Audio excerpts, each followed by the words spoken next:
The thick iron gates of the Ludus and Capua slammed shut, the sound a final metallic echo against the cheering Roman streets. The life of the Roman gladiators was one of combat and blood, but the fate reserved for the captive women delivered to their barracks was a unique kind of brutal submission. It was a dark system of ownership, designed not just to exploit the body, but to erase the soul. Around 100 CE, Imperial Rome formalized this captivity, stripping the women of every last vestige of identity. As the new prisoners were processed, a low-ranking slave master affixed a heavy object to each neck, the bronze collar. This specific shackle, bearing the Lanista's stamp, was the symbolic motif of their unending servitude. It designated them as property and replaced their given names with numbers. Why did the empire insist on this total, ritualistic annihilation of a person's history? And what secret did the destruction of these names truly conceal? Did their final, unspoken defiance ever reach the stone walls? If you enjoy these dark histories, leave a like and subscribe and comment below where you're listening from. And now, back to the story.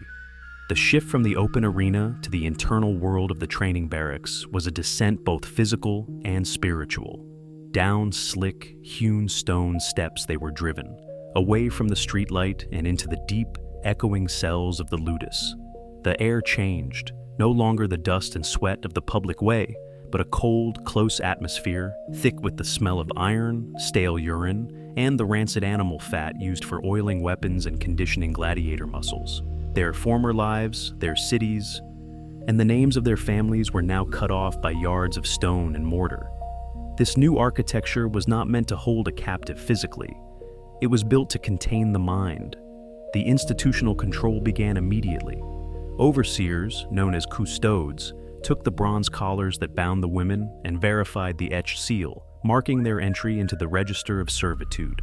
This ledger, maintained with a reed pen dipped in cheap, thin ink, was the new authority. Their original names, daughter of X, wife of Y, were recorded once, then ritually crossed out with a heavy, final stroke.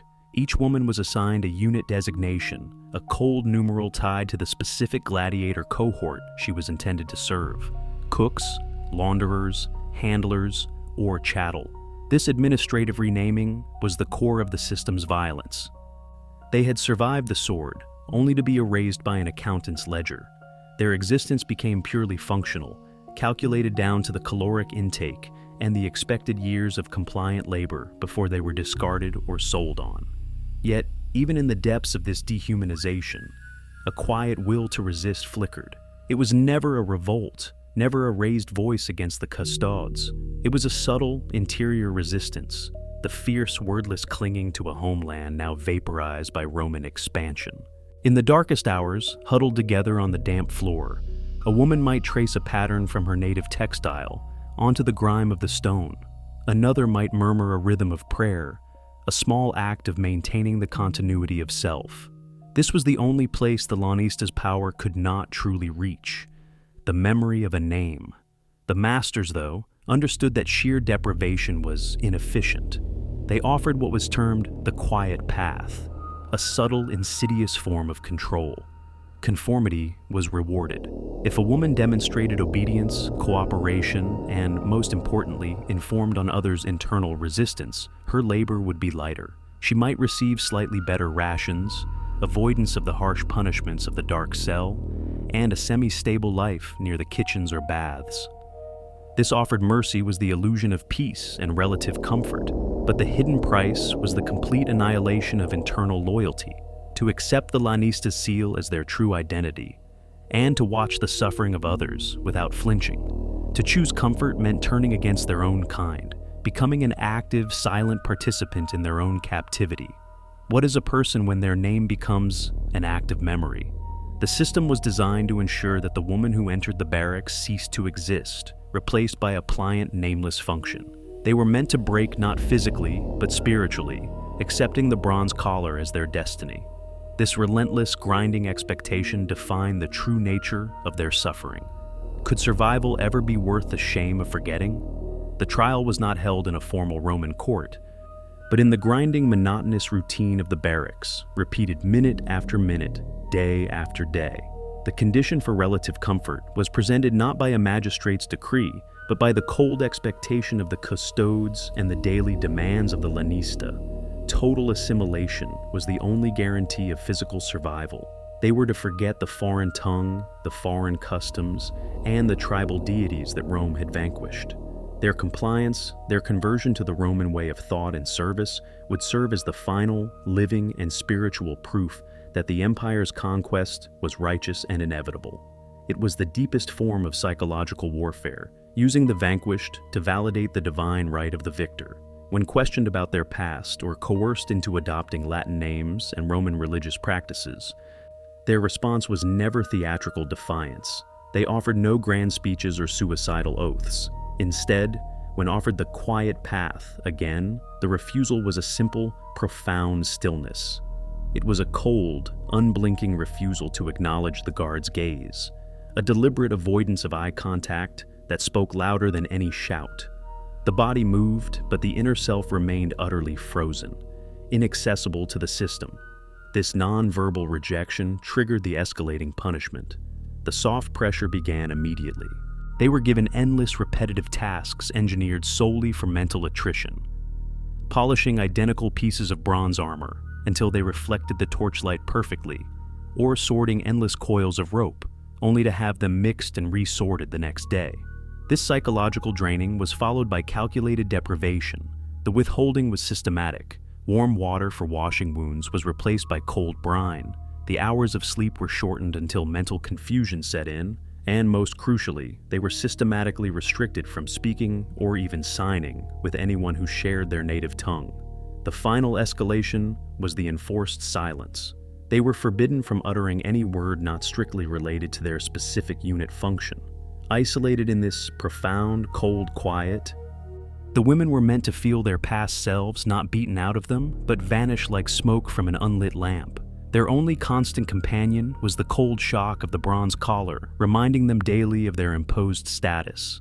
When the voice is lost, where does identity take refuge?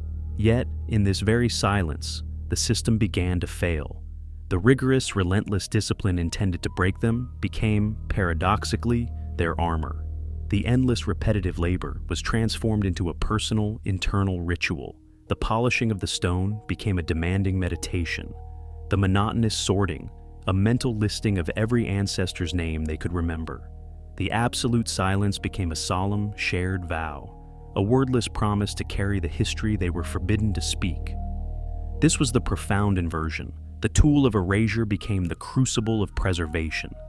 The core reason for Rome's cruelty was now resolved. The empire did not just need labor, it demanded a final, spiritual confirmation of its supremacy. They needed the captured to willingly declare Rome's power as supreme, justifying the blood and the iron. The price for this immense psychological project, however, was the creation of an invisible resistance that Rome had no means to police. The empire paid by manufacturing ghosts, women whose names and loyalties survived not in bureaucratic ledgers, but in the deepest, most inaccessible chambers of the human mind, waiting for the moment the legion's shout finally ceased.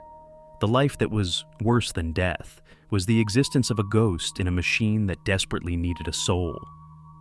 Does the silence of the conquered become louder than the legion's shouts? Within the massive, unyielding heart of the Ludus, a small, unseen sanctuary retained a fragment of the past. It was not a secret vault or a forgotten tunnel, but the very stones surrounding the great hearth where the women prepared food for the gladiators. The constant heat and the thick layer of smoke often obscured the low, crumbling base of the structure. Here, during the punishing monotony of grinding grain and stoking the relentless fires, the women found a sign of the hidden truth. A Gaulish captive, known only to the records as Unit 5, noticed that a small, worn section of the hearthstone had been cut and replaced decades earlier during an early expansion. Deep in the mortar, shielded by soot and time, where the intense heat made the guards reluctant to check closely, was a faint, almost invisible carving. It was not Roman script. It was a single, repetitive geometric symbol, a deep-set sign from a northern tribe that translated roughly to endurance, or rootedness. The carving was so delicate it could be covered entirely by a thumb, its existence known only by the small community of women assigned to the kitchens. This sign was conceptually tied to the bronze collar. The cold, heavy metal of the collar was the embodiment of Roman law and ownership. The tiny, resilient mark in the stone was the unyielding, internal core of their captured identity. The system demanded they focus on the metal, but their hearts focused on the stone. This hidden symbol became the focus of their wordless rite of memory. During the deepest hours of the night, when the gladiators slept and the overseers were sluggish from cheap wine, the women would approach the hearth. They would take a finger, dip it in the cheap olive oil used for cooking, and trace the shape of the symbol in the stone, an act of silent renewal before immediately wiping it clean with ash and soot. They shared other codes too, a specific culturally significant way of folding linen, a particular cadence of grinding grain that echoed the lost rhythms of a harvest song, the careful selection of an herb only for internal consumption and cleansing.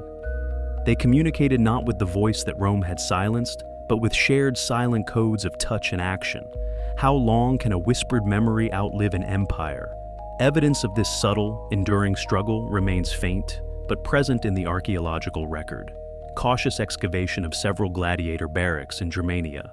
Inferior suggests non-Roman genealogies and tribal markers were meticulously maintained by captive women on small, perishable artifacts, such as scraps of leather or smooth pieces of wood, hidden within the structure's foundations.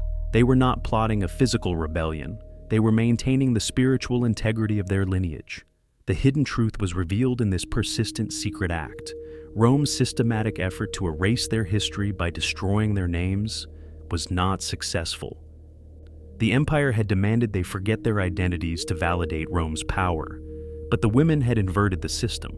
They preserved their names, not on public records where Rome could find them, but in a living, unbroken chain of memory passed through touch, ritual, and symbolic carving. They had created a ghost lineage. They knew that the stone structures of the Ludus would eventually fall to dust and the bronze collars would oxidize and crumble. But the names, passed through the generations by women designated only by numbers, would survive. They were planting a vital, unseen seed in the cold, dark earth of the Roman Empire, ensuring that the identity they were forced to relinquish would one day be resurrected by their descendants. When the masters fail, only the hidden names remain. The Roman Empire excelled at record-keeping, but the administrative fragments concerning the captive women are defined by their profound, deliberate absences. The official ink runs dry precisely where the full documentation of their human identity should begin. Surviving ledgers reveal a meticulous pattern of numbering, followed by abrupt and telling blanks. These intentional gaps are the loudest proof of the women's internal, silent refusal to comply fully. Their names were officially burned, physically crossed out in the records with heavy smeared ink, or simply withheld altogether, leaving only the cold designation, Unit 42, Unit 5. The Empire used the lack of inscription as a systematic weapon, attempting to erase the individual from the official memory of the state. The story of their quiet endurance survived, but only in fragmented form. The witnesses were distant, external, and often dismissed by the official histories. The whispers came from the edge of the empire, from the tribes who had traded for the women who survived the system, or from the second-hand accounts of people sold onward into different regions. These were not grand, verified proofs, but distant, caution-filled narratives. A geometric tribal carving found years later in the foundation of a Roman villa. A language spoken in a foreign land that should have been extinct. A shared cultural symbol traced onto a common cooking vessel. The official histories, written on parchment and bound in Rome, make no mention of this interior war or its price. But the echo of their defiance passed through the generations like a secret password. The initial image returns, reframed by time. The massive iron gates of the Ludus did eventually rust and buckle. By the beginning of the 5th century CE, the stone structure itself was beginning to crumble under the weight of its own decay. The sound of those iron gates slamming shut was not the finality of the women's identity, but the premonition of the empire's own imminent collapse. The bronze collars were eventually discarded, found centuries later in the dirt, their lanista seal meaningless and oxidized. The systematic suffering endured by the captive women was meant to provide a final, spiritual victory for Rome. Yet, the true history was hidden in the quiet, wordless resilience of the conquered, proving that the destruction of a name is only temporary. The life that was worse than death became the life that outlived the death of the empire itself. Subscribe, hit the bell, and like. What is left when the steel is gone and the silence breaks?